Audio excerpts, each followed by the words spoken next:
Yo, what's up mga idol? Welcome back sa ating YouTube channel, Corbs TV. Pakipollow naman mga idol. So ngayong araw, dito tayo sa Barangay Amuntay. Kung saan dito kami naglatag ng lambat, pang trap. So paggabi, nag-trap kami dito sa tapat. So medyo konti lang yung huli, kaya baka sakali kami na doon sa kabila makapaldo. Sana bigyan tayo ng biyaya. So doon sa kabila yung area natin ngayong umaga.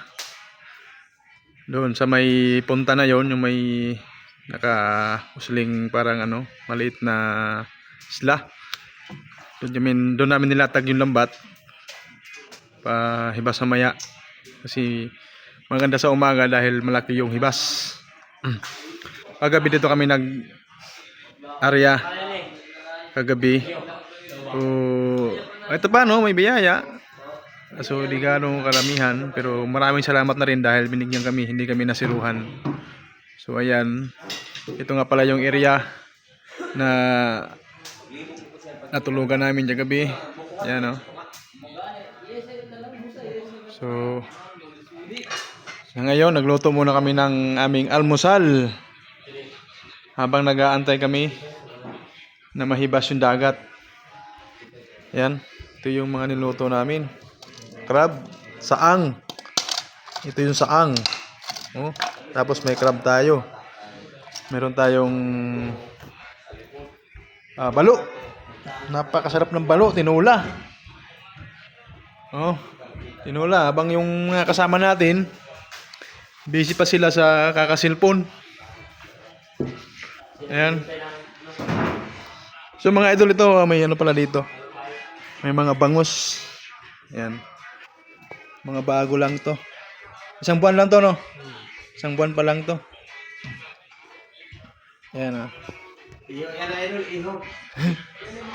Dito yung marami. Baka malaglag yung cellphone ko. Dami Daming bangus. Ito sila. Dito yung mga walang brick. Ito yung mga Walang mga lagay. walang mga lagay. Puro na lang palagay. Ayan. Ito yung boss amo natin, manager.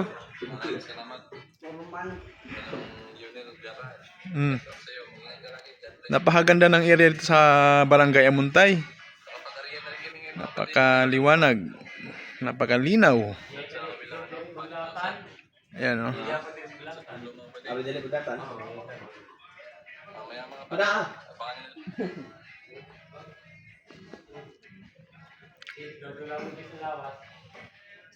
Tapos dito nga pala, may mga talakitok. May mga talakitok na alaga nila. So ayan, titingnan natin mga idol para makita nyo rin kung gaano kalaki at gaano karami yung mga talakitok na inalagaan nila. So ayan lalaki na Wow. Siguro nasa mga taga 2 kilo mahigit na to. Ayan Tapos ito pinakain ng ng mga bulinaw. Laki. Ang laki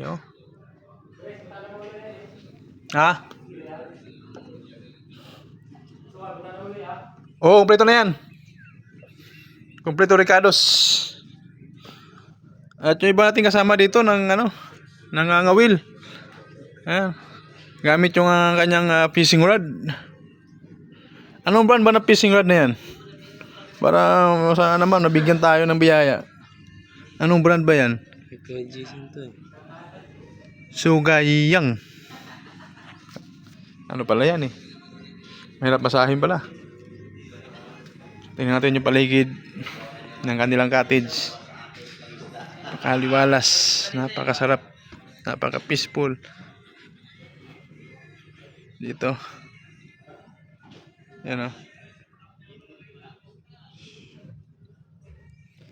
Yan yung aming bangka na ginamit.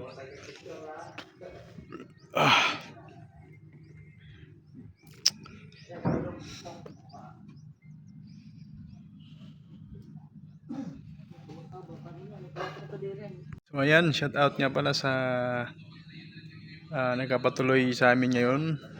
Nagpapatulog. Shout out sa iyo. Manong Yunil Garay. God bless you. Salamat sa pagpatuloy nyo sa amin dito. Sana makabawi ako next time. Wala rin tayo. Diba? So, yan. Ingat lang palagi. At patuloy lang sa laban ng buhay para sa pamilya. Ayan. Maraming salamat sa panonood, idol. At abangan nyo mamaya yung kaganapan doon sa pag-trap natin doon sa hibasan. Sana pala rin tayo.